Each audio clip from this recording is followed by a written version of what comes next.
नमस्कार, मैं हूं आपके साथ हेमंत कुमार और आज तारीख है 27 जुलाई 2026। वक्त हो रहा है भारत में शाम के 7 बज रहे हैं।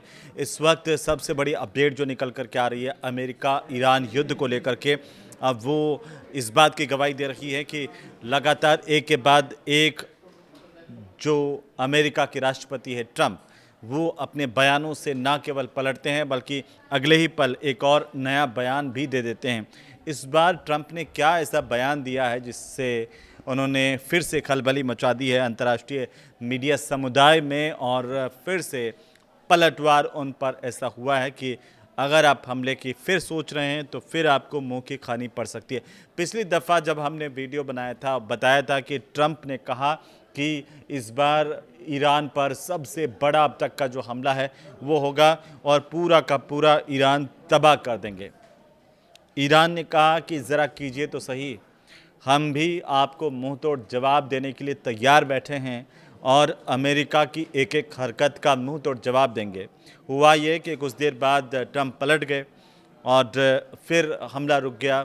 इससे पहले आपको याद होगा जब शुरुआत में भी ट्रंप ने इस तरह के 2-3 बार बयान दिए थे, कहा था कि ईरान का नक्शे से इस बार नामो निशान मिटा देंगे, आज की रात ऐसा हमला करेंगे कि ईरान भूलेगा नहीं। ईरान ने वही चीज़ें वापस दोहराई थी और कहा था कि एक बार हमला करके देखिए, उसके बाद अगर वैसा ही जवाब ना मिले तो कहना। लेकिन अब आखिरकार ट्रंप फिर से ऐसा राग क्यों अलापने लगे हैं? इसी बीच अंतर्राष्ट्रीय मीडिया में इस तरह की खबरें आई कि अमेरिका के पास हथियारों का जखीरा बहुत तेज़ी के साथ कम हो रहा है, क्योंकि युद्ध लगातार लंबे समय से चलता आ रहा है। ईरान की तरफ से जिस तरीके के अटैक हुए हैं, जिस तरीके के जो हमले किए गए हैं ड्रोन के ज़रिए, उनसे अमेरिका के हथियारों के संग्रह को बहुत बड़ा नुकसान पहुंचा है। हथियारों का जो जखीरा था उसको नुकसान पहुंचा है और अब उसकी संख्या लगातार घटती हुई नज़र आ रही है। लेकिन इन सब के बीच एक बहुत बड़ी बात हुई है दोस्तों, वो आज के इस वीडियो में हम बताने जा रहे हैं, क्योंकि ट्रंप ने क्या कहा है। ट्रंप ने इसको लेकर के एक बड़ा बयान दिया है। दरअसल ये जो बातें सामने आ रही थी, अंतर्राष्ट्रीय मीडिया के हवाले से ये कहा जा रहा था कि अमेरिका के पास हथियारों की भारी कमी हो रही है, ख़ासतौर पर एक ख़ास हथियारों की, क्योंकि जो ईरान ने ड्रोन हमले किए एक के बाद एक, उन ड्रोन्स को नष्ट करने के लिए जिस तरीके से अमेरिका को जद्दोजहद करनी पड़ी, इतनी सारी मिसाइल्स का इस्तेमाल करना पड़ा। जाहिर सी बात है कि इतना लंबा युद्ध और उसके बाद हथियारों की कमी होना कोई अलग बात नहीं है। लेकिन मैं आपको बताऊं कि ईरान के साथ जो तनाव है अमेरिका का, वो कम नहीं हो रहा है। और इस सब के बीच में डोनाल्ड ट्रंप ने एक बार फिर से कहा कि अमेरिका के हथियार ख़त्म नहीं हो रहे हैं। उन्होंने कहा कि हमारे पास दुनिया में सबसे ज़्यादा हथियार हैं, ज़रूरत से भी ज़्यादा, ये ट्रंप ने कहा है। अब ट्रंप ऐसा क्यों कह रहे हैं कि उनके पास ज़रूरत से भी ज़्यादा हथियार हैं? इसके मायनों को भी हम डिस्कस करेंगे। लेकिन ट्रंप का ये जो बयान है दोस्तों, वो उन मीडिया रिपोर्ट्स के बाद आया है जिनमें ये कहा गया था कि ईरान के साथ लगातार युद्ध करने की वजह से, वॉर की वजह से, टकराव की वजह से जो अमेरिका है, अमेरिका के पैट्रियट इंटरसेप्टर जो मिसाइल हैं उनका भंडार लगातार घट रहा है और उनकी कमी आ गई है।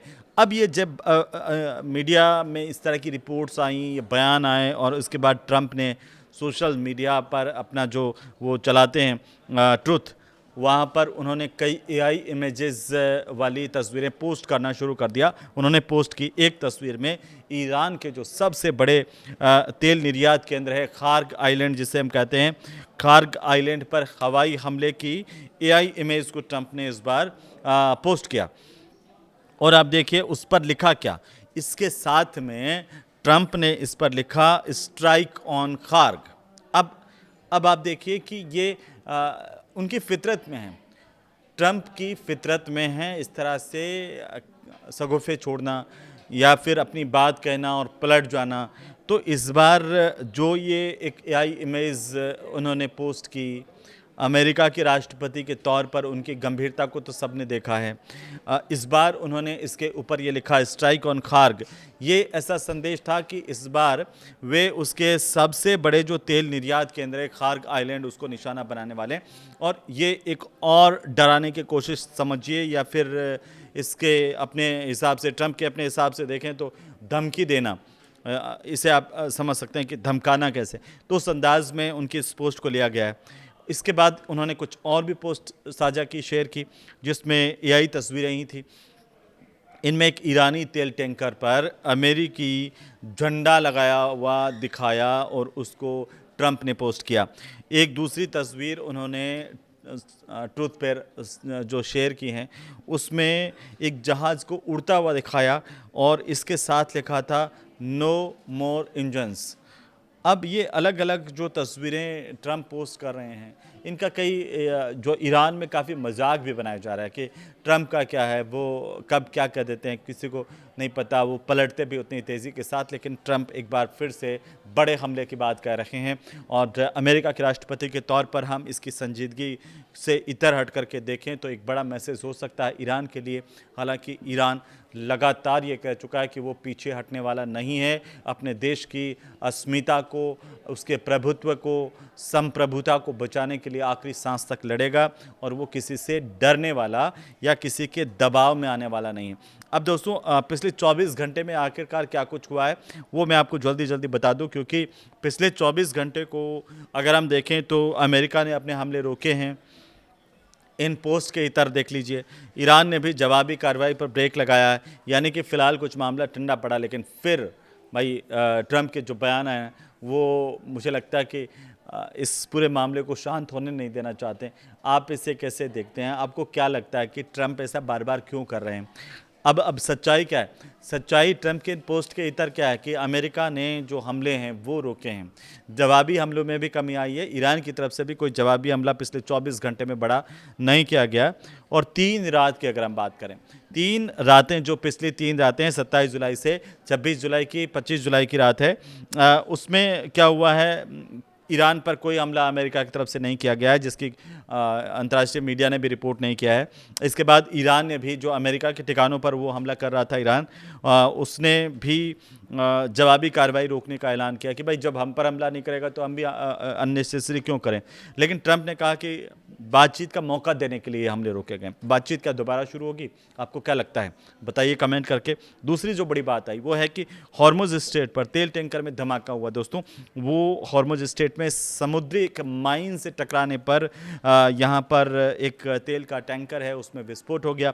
और शुरुआती जो जानकारी सामने आई मीडिया रिपोर्ट्स के मुताबिक कि ये जो टैंकर है वो तय समुद्री मार्ग से हटकर जा रहा था, लेकिन अगर हटकर जो है समुद्री माइंस बिछाई हुई है और वहाँ पर इसमें विस्फोट हुआ है। हालांकि इसमें अभी तक कितना नुकसान हुआ वो अभी सामने आना बाकी है। लेकिन तीसरी जो सबसे बड़ी बात हो रही है वो इस युद्ध के संदर्भ में वो आप समझिए कि पिछले 24 घंटों में कच्चे तेल की कीमतों में 5% से ज़्यादा गिरावट आई है। ये बहुत बड़ी खबर है, क्योंकि अंतर्राष्ट्रीय बाजार में अगर ब्रेंट को आप देखें और अमेरिकी क्रूड दोनों की कीमतें अगर देखें तो 5% से ज़्यादा गिरावट यहाँ पर दर्ज की गई है, ब्रेंट में भी, अमेरिकी क्रूड ऑयल में भी। तो ये अंतर्राष्ट्रीय मीडिया में। और इसके अलावा चौथी जो बड़ी बात हुई है वो ईरान तनाव के बीच में ट्रंप से मिलने के लिए अमेरिका जाने वाले नेतन्याहू। तो इसके मायने क्या हैं इसको भी ज़रा समझने की ज़रूरत है। लेकिन जो इजराइल के प्रधानमंत्री बेंजामिन नेतन्याहू वो लगातार ये ट्रंप से नाराज़ बताए जा रहे थे, लेकिन अब ये दौरा काफ़ी महत्वपूर्ण होगा क्योंकि वे अमेरिका जाएंगे ट्रंप से मिलने के लिए। इस तरह की जानकारी अंतर्राष्ट्रीय मीडिया में आ रही है और यहाँ पर यह भी माना जा रहा है कि राष्ट्रपति ट्रंप के साथ उनकी मुलाकात यहाँ पर होनी है। और जो बड़ी बात इसमें दोनों नेताओं की आप देखिए कि बड़ी बात क्या है, जब दोनों नेता मिल रहे हैं तो जंग के बाद में ये पहली दफ़ा आमने सामने की मुलाकात होने जा रही है नेतन्याहू और ट्रंप की। और नेतन्याहू ट्रंप जब इस जंग के बाद में पहली दफ़ा आमने सामने मिल रहे हैं तो क्या बात होगी, क्या जो गिले शिकवे हैं वो दूर होंगे, इस पर सबकी नज़र रहने वाली है। और पाँचवीं और आखिरी सबसे बड़ी जो फ़िलहाल अपडेट्स हैं पिछले 24 घंटे की, उसमें एक बात बहुत इंपॉर्टेंट है कि IRGC का एक बयान आया है। ईरान में जिस तरीके से अमेरिकी समर्थित घुसपैठिए जो हैं उनके खिलाफ एक अभियान शुरू किया गया है। IRGC ने कहा कि उत्तर पश्चिमी ईरान में अमेरिका समर्थित जो अलगाववादी समूहों के खिलाफ कार्रवाई इस वक्त चल रही है ताकि उन्हें देश में दाखिल होने से पहले रोका जाए। लेकिन इसी बीच जब हम ये वीडियो ख़त्म कर रहे हैं तब एक और बड़ी अपडेट जो आ रही है वो ये आ रही है कि अमेरिका से फ़िलहाल कोई बातचीत नहीं चल रही है। इसकी ताकीद जो की है, ये जो बयान दिया वो ईरान की तरफ से दिया गया है। ये स्पष्ट किया गया, जो ईरान के विदेश मंत्रालय हैं उसकी तरफ से ये कहा गया कि फ़िलहाल अमेरिका के साथ उनकी कोई बातचीत नहीं चल रही है। हालांकि दोनों देशों के बीच में हाल के दिनों में संघर्ष, अभी पिछले 3 दिन में हम देख रहे हैं, 3 रातें हम देख रहे हैं, तो संघर्ष थमा हुआ है। लेकिन क्या ये तूफान से पहले की शांति है, ये सवाल सबके सामने है। और विदेश मंत्रालय के जो प्रवक्ता है ईरान के, इस्माइल बघई, उन्होंने बाकायदा एक प्रेस कॉन्फ्रेंस की है, मीडिया के सामने आए, कहा कि मध्यस्थ अमेरिका की ओर से मौजूदा हालात से जुड़े संदेश हमें पहुंचा सकते हैं, लेकिन इस समय अमेरिका के साथ हमारी कोई भी बातचीत नहीं हो रही है। यह भी बताया कि ईरान ने बातचीत की पहल की, ऐसे दावे पूरी तरह से गलत हैं। और बघाई के मुताबिक दूसरी तरफ समय समय पर इस तरह की बातें फैलाई जा रही है, ये आरोप अमेरिकन पर लगाया लेकिन उन्होंने ये साफ कर दिया कि अभी किसी मध्यस्थ के ज़रिए भी उनकी कोई बातचीत अमेरिका के साथ नहीं हो रही है। आपको क्या लगता है कि ये जो हमला रोका है अमेरिका की तरफ से, उस दौरान बातचीत जैसे अमेरिका कह रहा है, हालांकि अमेरिका की बात पर भरोसा किसको है, लेकिन अमेरिका जो कह रहा है कि हमने हमले इसलिए रोके हैं क्योंकि बातचीत का मौका देने के लिए, ईरान कह रहा है कि भाई हमने तो कोई बातचीत, हमारी और अमेरिका की अभी बातचीत कोई नहीं हो रही है, ना ही हमने कोई बातचीत की पहल की है। तो हमारे खिलाफ ये जो गलत जानकारी है वो कुछ लोग फैला रहे हैं कि ईरान बातचीत के लिए जो है वो आगे आ रहा है, बातचीत की पहल कर रहा है।